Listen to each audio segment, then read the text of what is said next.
पूर्वीच्या रामदासी मंडळी त्यांच्या दोघांचा उल्लेख झाला, माधवराव हिरळीकर आणि बाबूराव वैद्य. त्यांनी अनेक संकल्पना, खूप विविध प्रकारच्या संकल्पना राबवल्या आणि त्याच्यामध्ये श्रीधर स्वामींचे आशीर्वाद होते हे सांगणे न लगे. स्वामींच्या आशीर्वादामुळेच तेव्हा सुरू झालं आणि अजून चालू आहे, पुढे चालू राहणार आहे. आणि त्याचप्रमाणे दिनकर बुवा आणि मारुती बुवा यांच्यानंतर ह्या दोघांनी खूप कष्ट केले. दिनकर बुवांनी प्रचंड कष्ट सहन केले म्हणजे त्यावेळेच्या सगळ्याच रामदासी मंडळींनी.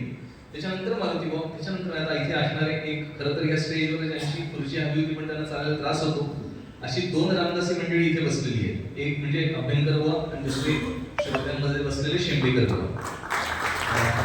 ह्या मंडळींनी खरंच खूप कष्ट केले. लाईट नसलेले दिवस बघितले आणि आज लाईट गेले गडावर तर बल्ब का गेला असा प्रश्न येतो. सो इट्स दॅट बदलला.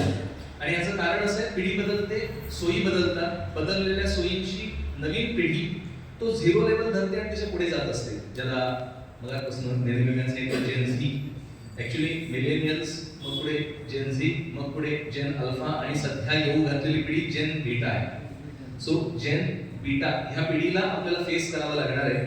त्याच्यात फेस करणं असं काही नाहीये, त्यांच्यासाठी म्हणून आपल्या सगळ्यांना, जे मी खरं तर बोलणार नव्हतो पण सांगून ठेवतो, त्यांच्यासाठीच म्हणून आपण काही गोष्टी सुरू करायला प्रारंभ केलाय.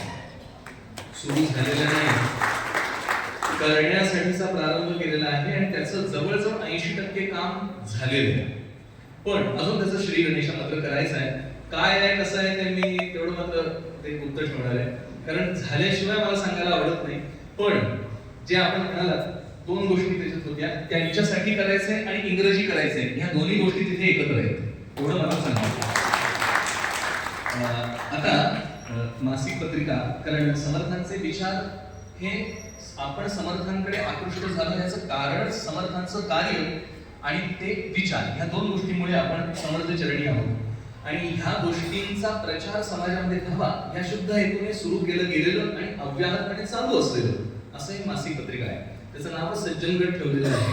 खरंय, तो गड आहे, सर करावा लागतो गड नेहमी, आणि तो सज्जनांचा गड आहे.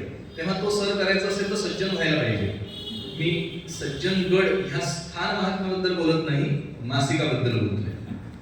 हा, टू बी प्रिसाइज. तर असं सगळं आहे आणि ते आजपर्यंत ज्यांनी खरंच सुंदरपणे त्याला एक नाव रूप दिलं असे नेनेकथा आहे.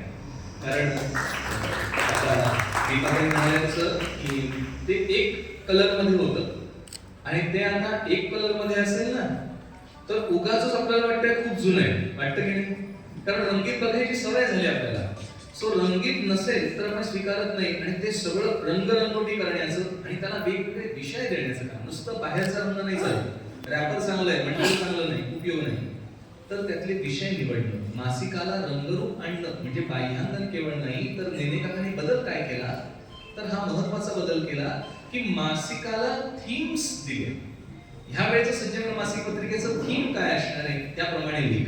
ह्या वर्षाचा मासिकाचे थीम काय असणार आहे त्याप्रमाणे लिख. आणि ह्याला दूरदृष्टी म्हणजे द्रष्टा लागतो आणि ते नेनेकाका आहे. हा त्यांचा म्हणजे मासिक पत्रिकेचा टर्न अराउंड. फक्त गंमत अशी झाली, ज्या वेळात हा टर्न अराउंड झाला त्या वेळात मोबाईल आला. फुल स्टॉप, पुढे नको मला सांगायला. त्यामुळे बदल झाला आणि वाचन संस्कृती खरंच मागे पडत चाललेली आहे. आपण जसं म्हणाल की वाचन लागणार आहे, पण ते लागणार आहे हे कळायला अजून त्यांना वेळ जातोय. तेव्हा वाचन करतात ही मंडळी, पण करण्याची माध्यमं बदलली आहेत. सो प्रिंट मीडियापासनं सॉफ्ट मीडियाला शिफ्ट ओव्हर झालेलं आहे आणि नाईलाजाने आपल्याला ते स्वीकारावं लागणार आहे. 2008 साली मी पहिल्यांदा सिंगापूरला गेलो होतो पादुका घेऊन. त्यावेळामध्ये मी बघितलं तिथली मुलं पुस्तकं घ्यायचीच नाही, सगळं आयपॅडवरच काम चालायचं त्यांचं बरंचसं, किंवा लॅपटॉपवर कॉम्प्युटरवरच चालायचं त्यांचं वाचन आणि अभ्यास. त्या आता तर सगळं आयपॅडवरच असतं त्यांच्या इथे. सो ते जे आहे तसंच्या तसं आपल्या भारतीयाच्या मोठ्या शहरात ते घडतंय. आता सगळी पुस्तकं आणि सगळी त्याच्यावर आहे. आता वाचन करतायत, माध्यमं बदलली आहेत. Now we need to change, कारण चेंज नाही केलं तर eventually we are going to die. So हे आपल्याला नाईलाजाने स्वीकारावं लागणार आहे. तेच नेने काका म्हणाले, म्हणजे मी द्रष्टा उगाच म्हणत नाही.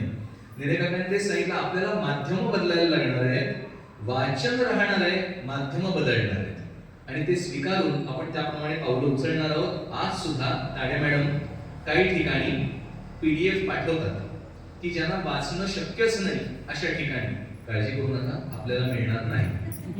आपल्याला हेच घ्यायचंय, कारण आपण शेवटची पिढी आहोत की जे अजून ही प्रिंट मीडिया जपून ठेवलेलं आहे. तेव्हा आपणच आपल्या स्वतःला शाबासकी देऊन ठेवूया, कारण ही प्रिंट मीडिया अजून जपलेली मंडळी आपण आहोत. आणि खरंच सांगतो, मी ते वापरतो, आयपॅड बाकी सगळं त्याच्यावर वाचतो, पण जी मजा हे पुस्तक वाचण्याची आहे ना ती त्याच्यात येत नाही. मला नाईलाज नाही, एवढी पुस्तक कुठे कॅरी करणार, सो एक आयपॅड काम होतं, दॅट इज युजफुल. पण प्रत्यक्ष पुस्तक हातात घेणं आणि ते वाचणं आणि ना त्याला अंडरलाईन करण्याची मजा असते की नाही, ती येतच नाही कशाला.